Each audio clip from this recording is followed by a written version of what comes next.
हाय everyone, welcome. So NEET PYQ series में आज हम लोग जिस चैप्टर के प्रीवियस ईयर क्वेश्चंस प्रैक्टिस करने वाले हैं वो है सॉल्यूशंस। सॉल्यूशंस जो है वो फिजिकल केमिस्ट्री का चैप्टर है, फिजिकल केमिस्ट्री का। और आपकी क्लास ट्वेल्थ में फर्स्ट चैप्टर है। पहले सॉलिड स्टेट था, अब सॉलिड स्टेट नहीं आने वाला है। तो सॉल्यूशंस क्या है, आपकी जो क्लास ट्वेल्थ की केमिस्ट्री है उसका फर्स्ट चैप्टर है। आज हम इसी के प्रीवियस ईयर क्वेश्चंस पढ़ने वाले हैं। पहली वीडियो में हम लोग 12 to 13 क्वेश्चंस कर चुके हैं। लिंक डिस्क्रिप्शन में है, आप लोग जाके पहले उसको भी चेकआउट कर सकते हैं, क्योंकि जो आपके क्वेश्चंस हैं वो टॉपिक वाइज चल रहे हैं। जैसे इससे पहले वीडियो में हमने कंसंट्रेशन टर्म्स पूरा कवर किया था, थोड़ा सा हेनरी लॉ और राउल्स लॉ के भी क्वेश्चन किए थे। अभी आपके पास क्वेश्चन गिवन है, which conditions is not satisfied by an ideal solution. ये आपसे पूछ रहा है कि इनमें से कौन कौन सी ऐसी कंडीशंस हैं जो आइडियल सॉल्यूशन को सेटिस्फाई करती हैं, और कौन सी एक ऐसी कंडीशन है जो आइडियल सॉल्यूशन को सेटिस्फाई नहीं करती। ये भी आप राउल्स लॉ में पढ़ते हैं ना, ideal solutions, non ideal solutions, फिर उसके बाद पॉजिटिव और निगेटिव डेविएशंस पढ़ते हो। तो देखो इसने क्या क्या दिया हुआ है। तो फर्स्ट ऑप्शन गिवन है delta V mixing is equals to zero, जो कि बिल्कुल सही है। तो ये वाला तो आपके पास स्टेटमेंट रॉन्ग नहीं है। नेक्स्ट है ओबेज टू राउल्स लॉ। हाँ जी, आइडियल सॉल्यूशन वही सॉल्यूशन है जो राउल्स लॉ को फॉलो कर रहा होता है। फिर डी ऑप्शन गिवन है delta H mixing is equals to zero, ये भी सही है। पर मगर ये जो बी ऑप्शन गिवन है delta S mixing is equals to zero, S किसके लिए, एंट्रोपी के लिए होता है ना, ये वाला ऑप्शन आपके पास बिल्कुल गलत है। तो हमारे पास करेक्ट ऑप्शन कौन सा हो गया, बी। क्योंकि इसने हमसे क्या पूछा है कि कौन सा ऐसा कंडीशन है जो आइडियल सॉल्यूशन को सेटिस्फाई नहीं कर रहा है। तो आपके पास correct option is B. Next question given है, a solution containing components A and B follows Raoult's law. आपके पास ना 4 5 6 पॉइंट्स लिखवाए जाते हैं कि आपके पास कोई भी सॉल्यूशन कब आइडियल सॉल्यूशन होगा, कब नॉन आइडियल सॉल्यूशन होगा। तो राउल्स लॉ कौन से सॉल्यूशंस फॉलो करते हैं, आइडियल सॉल्यूशंस। तो यहाँ पे डिफरेंट डिफरेंट स्टेटमेंट्स गिवन है। फर्स्ट में लिखा है ए बी अट्रैक्शन। ए मतलब आपके पास सॉल्यूट के लिए गिवन होगा और बी सॉल्वेंट के लिए। तो A B attraction force is greater than A and B B. तो ये वाला ऑप्शन तो आपके पास गलत है, क्योंकि अगर ऐसा होगा तो जो आपके पास सॉल्यूशन है वो आइडियल नहीं होगा। नेक्स्ट गिवन है A B attraction force is less than A and B B, ये भी बिल्कुल गलत है। नेक्स्ट में गिवन है A B attraction force remain same as A and B B, ये ऑप्शन आपके पास बिल्कुल सही है। देखो स्टेटमेंट्स तो आपने बहुत जगह देखी होगी, लेकिन ये जो स्टेटमेंट है ये आपको कह क्या रही है, आपने ये भी तो पता होना चाहिए ना। तो ये स्टेटमेंट आपको कह रही है जैसे कोई कंटेनर है, आपने इसके अंदर सॉल्यूट और सॉल्वेंट दो सॉल्यूशन बनाने के लिए डाले हैं। तो जो आपके पास सॉल्यूट पार्टिकल्स हैं उनके बीच में जो फोर्स होगा और जो सॉल्वेंट पार्टिकल्स के बीच में फोर्स होगा, उसी फोर्स से वो एक दूसरे को भी अट्रैक्ट कर रहे होंगे। ठीक है, इस स्टेटमेंट का ये मतलब है। नेक्स्ट क्वेश्चन में आपके पास गिवन है, which of the following statements about the composition of the vapour over an ideal 1:1 molar mixture of benzene and toluene is correct। इसके बाद इन्होंने आपको दे रखा है वेपर प्रेशर डाटा, है ना। 25 डिग्री सेंटीग्रेड पे बेंजीन का जो प्योर वेपर प्रेशर है वो 12.8 है, और जो टॉलुइन का है वो क्या है, 3.85। दोनों की यूनिट्स बिल्कुल सेम है। तो आपसे ऑप्शंस में क्या क्या गिवन है, the vapour pressure will contain equal amounts of benzene and toluene. यानी आपके पास जो प्योर वेपर प्रेशर देखिए, आपसे पार्शियल वेपर प्रेशर पूछा हुआ है।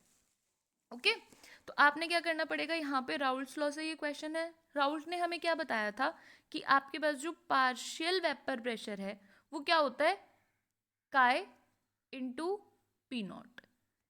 मतलब आपके पास जो पार्शियल वेपर प्रेशर होगा वो किसके इक्वल होगा, काय यानी मोल फ्रैक्शन, और उसके साथ प्योर स्टेट में जो वेपर प्रेशर है उसकी मल्टीप्लाई कर देनी है।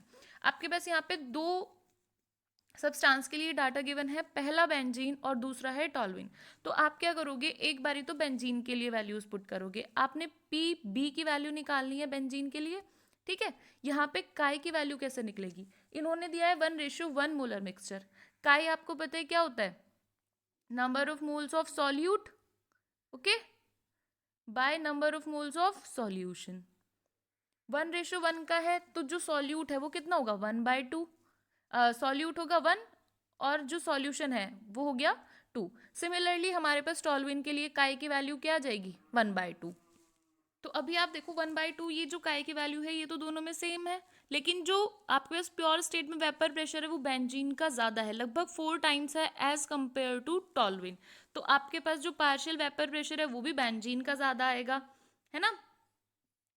तो आपने वो वाला ऑप्शन टिक करके आना है जिसमें वो कह रहा हो कि जो पार्शियल वेपर प्रेशर है वो बेंजीन का हाई है। कहाँ पे गिवन है, नेक्स्ट गिवन है आपके पास the vapour will contain higher percent of benzene, ये बिल्कुल करेक्ट है।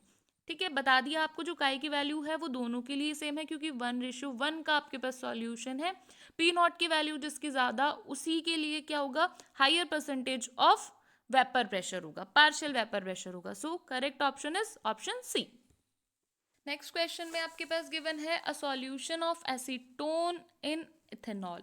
आपके पास जब भी निगेटिव डेविएशन, पॉजिटिव डेविएशन या फिर आइडियल सॉल्यूशन बताया जाएगा वहाँ पे एग्जांपल्स गिवन होते हैं।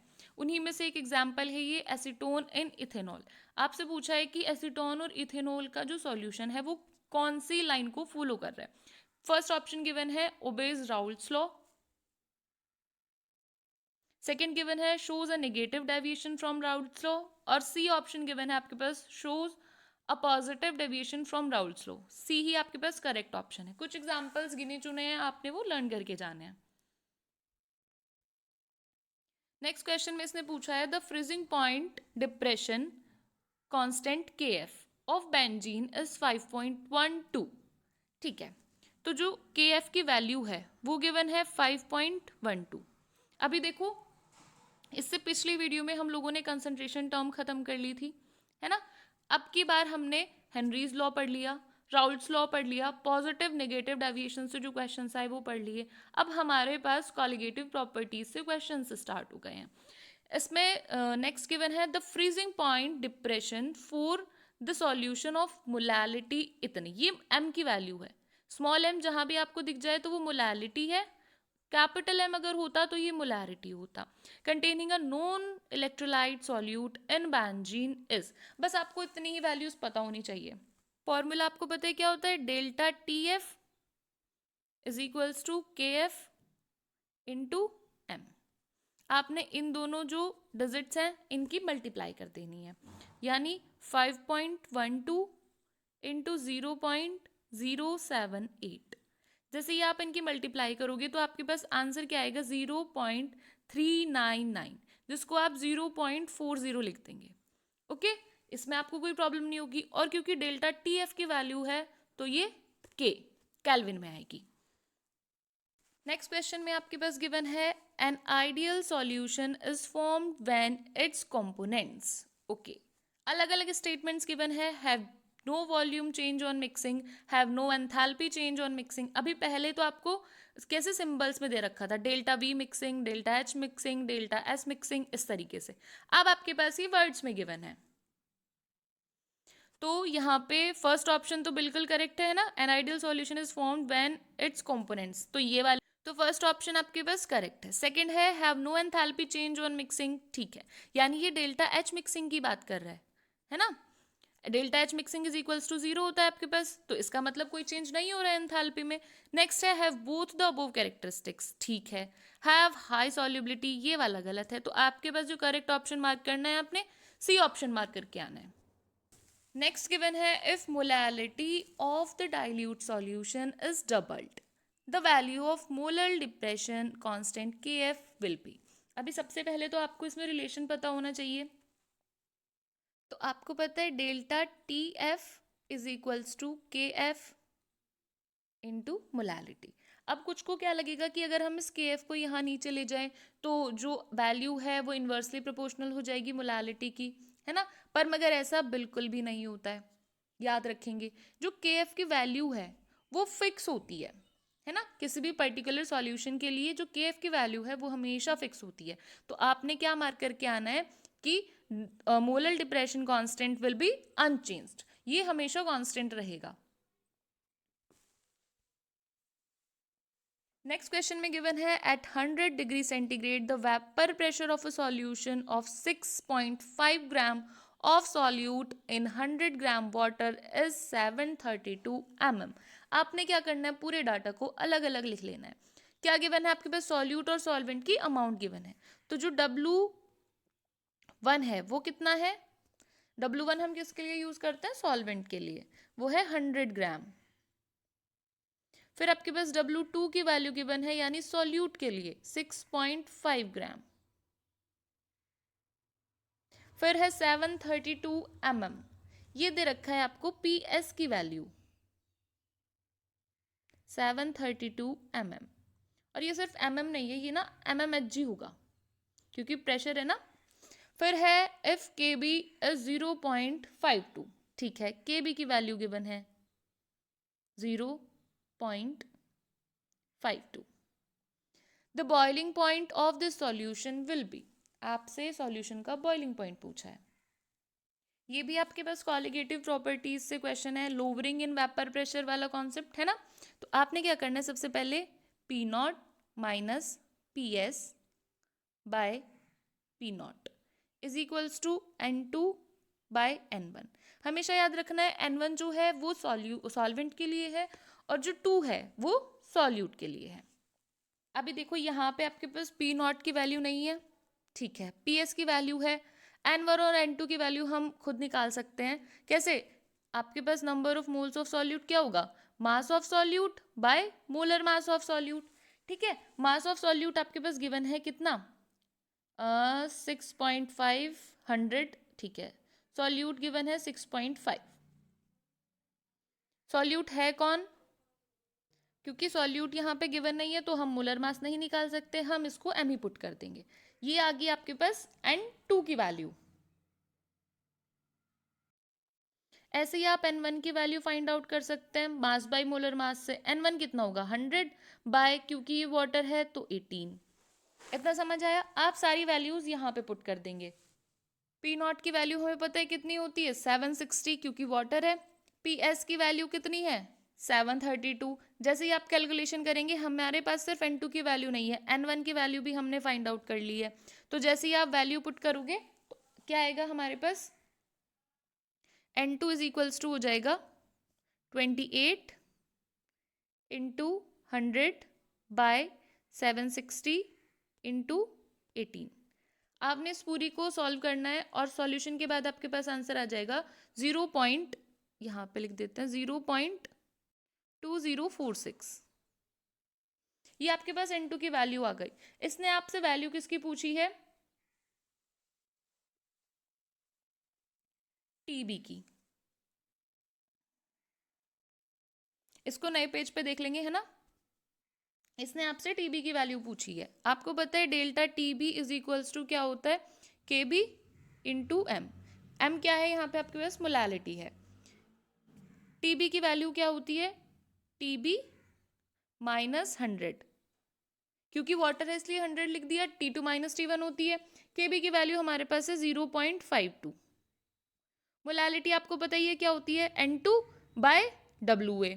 तो उसके लिए N2 की वैल्यू निकाली थी 0.2046 इंटू 1000, क्योंकि ये यूनिट चेंज करी है हमने, और नीचे 1000 नहीं, नीचे आपके पास क्या है 100 ग्राम था ना आपके पास सॉल्वेंट, ठीक है। जैसे ही आप इसकी कैलकुलेशन करोगे तो आपके पास वैल्यू आ जाएगी 1.06। इस पूरे की कैलकुलेशन करने पे देखो, 2 जीरो से तो हमारे पास ये 2 जीरो कैंसिल आउट हो जाएंगी, यहाँ से पॉइंट हटाएंगे 1 जीरो कैंसिल आउट हो जाएगी और एक बचेगा 10। जैसे ही आप इसकी कैलकुलेशन करोगे आपके पास ये आ जाएगा। तो यहाँ से TB इज इक्वल्स टू कितना हो गया, 100 इधर आएगा, प्लस हो जाएगा प्लस 100, तो आंसर आ जाएगा 101.06। अब आपने ऑप्शन में इसके आसपास का आंसर ढूंढना है। यहाँ पे आपके पास ऑप्शन C करेक्ट होगा, क्योंकि 1.101 इसी वाले क्वेश्चन आंसर में आ रहा है। अगर आपको थोड़ा सा भी डाउट है ना तो एक बार वीडियो रिवर्स करो और पूरा का पूरा सॉल्यूशन फिर से देख लो, है ना। नेक्स्ट क्वेश्चन में आपके पास गिवन है 200 ml of an aqueous solution. Aqueous का क्या मतलब होता है कि जो सॉल्वेंट है वो वाटर है, of a protein contains it's 1.26 ग्राम। देखो ध्यान से पढ़ो, 200 ml ये क्या है, वॉल्यूम ऑफ सॉल्यूशन। कितनी गिवन है 200 ml। फिर क्या कहा है, ऑफ अ प्रोटीन, आपको पता चल गया सॉल्वेंट वाटर है और जो सॉल्यूट है वो प्रोटीन है। Its 1.26 gram. ये क्या है? W2 की वैल्यू है 1.26 gram. The osmotic pressure, again आपके पास कॉलिगेटिव प्रॉपर्टी से क्वेश्चन है, of this solution at 300 kelvin is found to be इतना, यानी कि आपके पास ये पाई की वैल्यू है 2.57 इंटू 10⁻³ बार। फिर the molar mass of protein will be, यानी कि M2 की वैल्यू है, आपसे पूछी हुई है। आर की वैल्यू उसने दे रखी है कि आपने इतनी पुट करनी है। फटाफट से डाटा उतार लो आप, है ना, फिर यहाँ पे मैं आपको क्वेश्चन करके देती हूँ।